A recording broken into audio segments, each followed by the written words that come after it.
Hello, I'm Amy Zawi with the Jerusalem Connection Red Alert Report for Wednesday, December 2nd. Thank you all who stepped up on Giving Tuesday just yesterday to give us an extra boost to our cause.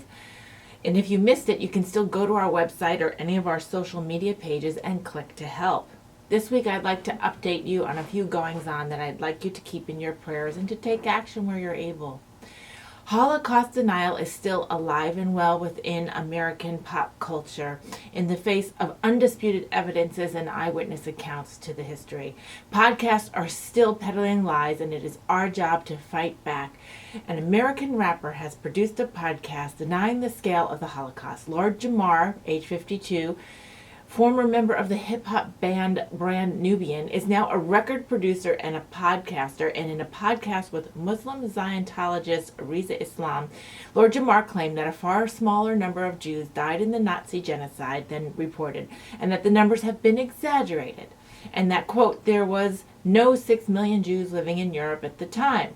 Rizza Islam also agreed, asserting that he did the research and he would have seen a census with records confirming that there were more than 9.5 million Jews in Europe before World War II, more than 6 million of whom were murdered in the Holocaust.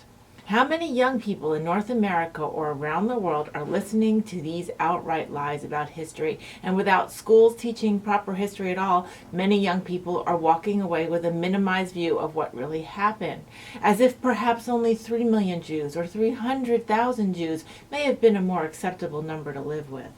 Moreover, former U.S. President Barack Obama has a new book out that is an underlying backdrop for what many of us thought was a hostile and ill-intended policies during his administration towards Israel. Chapter 25 of his memoir is criticized by Jewish historians, and to the surprise of many Jews who probably supported him and refused to believe of Obama's outright hostility. I'm not encouraging you to go out and buy this book, but to research commentaries and experts so that you can be informed.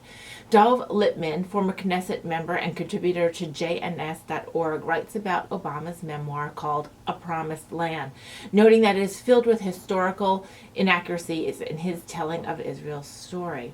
Not only does this book exhibit a flawed understanding of the region, it clearly impacts his policies as president, but it misleads readers in a way that will forever shape their negative perspective on the Jewish state. Please keep in mind that Obama sat in the pews of anti-Semite Reverend Jeremiah Wright for over 20 years. Some of the slant in Obama's book is that the British mandate was a unilateral decision with no international support and was at the behest of Zionist leaders. An oppressed and already exhausted Arab world called Palestinians were under colonial rule, implying the illegitimacy of Jews in the region, that Jews were then only flocking to Israel as colonists. The use of the term Zionist fits right into the anti-Zionist movement of today, because if you say Jewish, it is far too obvious to see it as anti-Semitic. The lack of context and historical facts in Chapter 25 will leave uneducated readers with an uneasy feeling of colonial Jews taking over Palestinians' lands with no context of the Holocaust having just ended, Jews having been in the regions for thousands of years, the 850,000 Jews expelled from neighboring Arab lands. I'm not sure how many Obama supporters and how many Jews who support Obama will read this memoir and take away a feeling of hostility and angst towards a people and a nation, all developed either out of his ignorance of our former leader or out of some focused agenda. Either way, please be aware of this book and keep your facts straight as you engage with its readers. Unfortunately, this might be a bestseller during the holiday season, specifically a Christmas gift. I really hope that nobody plans to give it as a Hanukkah gift. Shavua Tov, and have a great week.